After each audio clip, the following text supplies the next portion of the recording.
إن الله وملائكته يصلون على النبي يا أيها الذين آمنوا صلوا عليه وسلموا تسليما. Bismillahirrahmanirrahim. Assalamualaikum warahmatullahi wabarakatuh. Alhamdulillahirabbil alamin. Assalatu wassalam ala nabiyyina Muhammadin wa ala alihi wa sahbihi ajma'in, amma ba'du. Ikhwati fillah yang dimuliakan oleh Allah Subhanahu wa taala, di sini saya akan menyampaikan satu hal perkara yang dilarang oleh Allah Subhanahu wa taala, yaitu tentang hukum ghibah. Ghibah adalah suatu perkara yang diharamkan oleh Allah Subhanahu wa taala dan Allah telah melarangnya. Di dalam kaidah usul fiqh bahwa lafaz larang asalnya menghasilkan hukum, yaitu dihukumi haram. Adapun di antara dalil larangan ghibah di dalam Al-Qur'an surat Al-Hujurat ayat 12, Allah Subhanahu wa taala berfirman, A'udzu billahi minasyaitonir rajim. Bismillahirrahmanirrahim. Ya ayyuhalladzina amanu jtanibu katsiran minadh-dhann. Inna ba'dad-dhanni ismu wa la tajassasu wa la yaghtab ba'dukum ba'dha. Ayuhibbu ahadukum ayyakula lahma akhihi maitan fakarihtumuh. Wattaqullaha innallaha tawwabur rahim. Yang artinya, wahai saudara-saudaraku, wahai orang-orang yang beriman, yang jauhilah banyak dari prasangka. Sesungguhnya sebagian prasangka itu dosa. Dan janganlah kamu mencari-cari kesalahan orang lain. Dan janganlah ada di antara kamu yang suka menggunjing sebagian dari yang lain. Apa kamu ada di antara kamu yang suka memakan daging saudaranya yang sudah meninggal? Tentu kamu merasa jijik. Bertakwalah kepada Allah, dan sesungguhnya Allah penerima taubat yang maha penyayang. Ibnu Katsir, ikhwati fillah, Ibnu Katsir di dalam tafsirnya bahwa pada ayat di atas, pada ayat ini terdapat pelarangan dari perbuatan ghibah. Penjelasan hal tersebut sebagaimana di dalam hadis Abu Hurairah radhiyallahu anhu, bahwasanya Rasulullah sallallahu alaihi wasallam bersabda, an Abi Hurairah anna Rasulullah sallallahu alaihi wasallam qala atadruna ma al-ghibah? Atadaruna mal ghibah?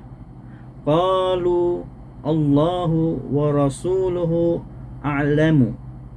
Qala dzikruka akhaka bima yakrahu. Faqila afara'aita in kana fi akhi ma aqulu?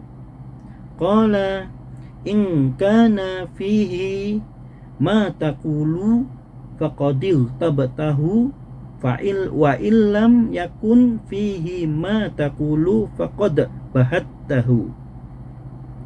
Hadis ini diriwayatkan oleh Imam Muslim nomor 2589, yang artinya dari Abu Hurairah radhiyallahu anhu bahwasanya Rasulullah sallallahu alaihi wasallam bersabda, tahukah kalian apa itu ghibah?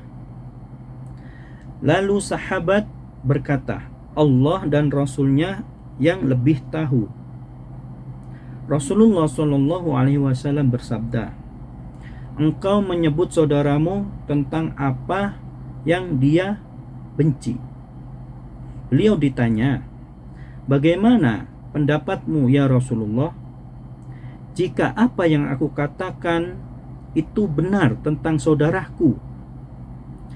Rasulullah SAW menjawab, Rasulullah SAW bersabda, jika engkau sungguh benar, maka sungguh benar ya perkataannya itu, maka engkau telah menggibah saudaramu. Dan jika sebaliknya tentang saudaramu itu, maka sungguh engkau telah berdusta kepada saudaramu. Al-Hadis, hadis riwayat Imam Muslim nomor 2589. Di sini ada hikmah dari dua dalil tersebut, bahwasanya di dalam hadis lain mengatakan jangan sampai kita jadi orang yang bangkrut di akhirat, dan juga jangan sampai kita menjadi orang yang yang merugi. Jangan sampai kita jadi orang yang bangkrut di akhirat, dan jangan sampai kita jadi orang yang merugi di akhirat. Sebab perumpamaan ayat tersebut yaitu, apabila kalian gibah ke orang lain, maka kalian akan mendapatkan dosa, dan pahala kalian akan diambil oleh Allah Subhanahu wa taala.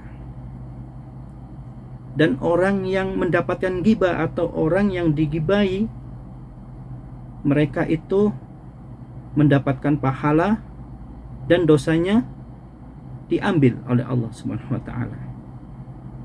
Jadi di sini intinya, orang yang menggibah orang lain itu pahala dari orang yang menggibah itu diambil dan dipindahkan ke orang yang digibahi. Dan orang yang tadi itu yang menggibah atau orang yang gibah ke orang lain itu dosanya akan mendapatkan dosa, dan orang yang digibahi tersebut dosanya akan dipindahkan ke orang yang gibah tadi. Na'udzubillah min dzalik. Jangan sampai kita menjadi orang yang bangkrut di akhirat, dan jangan sampai kita menjadi orang yang merugi di akhirat karena disebabkan sepele, yaitu ngomongin orang. Ngomongin orang itu tidak boleh, itu namanya ghibah, atau itu namanya menggunjing. Itu tidak boleh. Jadi kita harus bisa menjaga lisan kita dari perbuatan ghibah. Jadi lebih baik kita itu kalau ngumpul-ngumpul sama tetangga, sama teman, atau sama siapapun dalam perkumpulan tersebut, lebih baik kita menghindari dari menggunjing orang, atau lebih baik diam, jangan dihiraukan. Disinilah kenapa Allah melarangnya. Di sini Allah mengharamkan, yaitu perbuatan ghibah. Na'udzubillah min dzalik. Ikhwati fillah, mudah-mudahan kajian ini bermanfaat untuk kita semua, khususnya untuk saya, dan mudah-mudahan Allah selalu mengampuni segala kesalahan kita, dosa-dosa kita yang sudah berlalu, dan mudah-mudahan Allah memberikan hidayah dan taufiknya kepada kita supaya kita bisa mendapatkan surga Allah di akhirat kelak. Barakallahu fikum jami'an. Wassalamualaikum warahmatullahi wabarakatuh.